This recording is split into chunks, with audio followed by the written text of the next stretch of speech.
Hello everyone, నా పేరు doctor Akhil. ఇవాళ మా సెంటర్లో ఒక అద్భుతమైన రిజల్ట్ వచ్చింది. అతనికి వయసు వచ్చి 33 years. ఇతనికి వచ్చిన రిజల్ట్ ఏంటంటే అక్టోబర్లో సార్కి Epstein Barr virus diffuse large B cell lymphoma అని క్యాన్సర్ వచ్చింది. క్యాన్సర్ అని అక్టోబర్లో డయాగ్నోస్ అయింది. కీమోస్ తీసుకుంటేనే మన డిసెంబర్లో మనకు కలిశారు.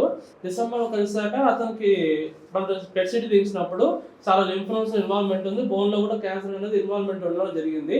3 months మనం డైట్ చేసి మళ్ళీ పెట్ సిటీ తీస్తే 3 months లోనే పూర్తిగా క్యాన్సర్ అనేది తగ్గింది. అది ఎలా తగ్గింది, డైట్ ఎలా చేశారు, సప్లిమెంట్స్ ఎలా వాడారు అనేది మన పేషెంట్ మాట్లాడే విందాం.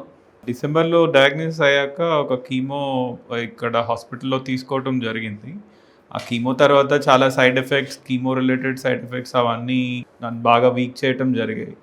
ఇట్లా మా బావగారు ఇట్లా ఈ సెల్ హెల్త్ గురించి తెలుసుకుని ఇక్కడికి నన్ను తీసుకురావడం జరిగింది. ఇక్కడ వీళ్ళు టెస్ట్ రిపోర్ట్స్ అన్నీ చూసి నాకు కాస్త పాజిటివిటీని కాస్త తగ్గిపోతుంది అన్న ధైర్యం ఇవ్వటం, ప్లస్ సప్లిమెంట్స్, ఫుడ్ ఎట్లా తీసుకోవాలి అంటే జనరల్గా ఎక్కడన్నా అయితే కీమో ఆపేసేయండి అని చెప్పేవాళ్ళేమో. ఇక్కడ ఆ ట్రీట్మెంట్ని సపోర్ట్ చేస్తూ మనకి క్యాన్సర్ని ఎలా ఫైట్ చేయాలి అని చెప్పడం జరిగింది. నేను డైట్ ఫాలో అవటం, కంటిన్యూస్గా ఫాలో అప్స్, వాళ్ళ కాల్స్లో అవైలబుల్గా ఉండటం, ఇవన్నీ కూడా డెఫినెట్గా 100% హెల్ప్ అయ్యి ఇప్పుడు రిజల్ట్ క్లీన్గా ఉంది. అండ్ స్టేజ్ 4 అడ్వాన్స్ స్టేజ్ నుంచి క్లీన్ స్టేజ్కి రావటం జరిగింది. పూర్తిగా డిసెంబర్ రిపోర్ట్స్ తో పోల్చుకుంటే ఇప్పుడు మన ఫెబ్లో తీసిన రిపోర్ట్స్ లో పూర్తిగా క్యాన్సర్ అనేది తగ్గిపోవడం జరిగింది. అది రిపోర్ట్స్ లో కూడా వచ్చింది. కానీ క్యాన్సర్ తగ్గినా కూడా మనకు ఫస్ట్ 5 years అనేది చాలా ఇంపార్టెంట్.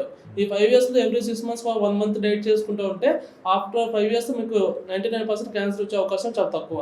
సో చూసారు కదా, ఎవరైనా ఈ క్యాన్సర్ తో ఇబ్బంది పడుతున్నా, సెకండ్ స్టేజ్ కానీ third stage 4th stage cancer తో ఇబ్బంది పడుతున్నా కూడా ఒక్కసారి మా సెంటర్ విజిట్ చేయండి. మీరు తీసుకుంటున్న ట్రీట్మెంట్ తో పాటు మన డైట్ కూడా ఫాలో అయితే ఖచ్చితంగా మీకు వండర్ఫుల్ రిజల్ట్స్ అనేవి ఖచ్చితంగా వస్తాయి. Thank you.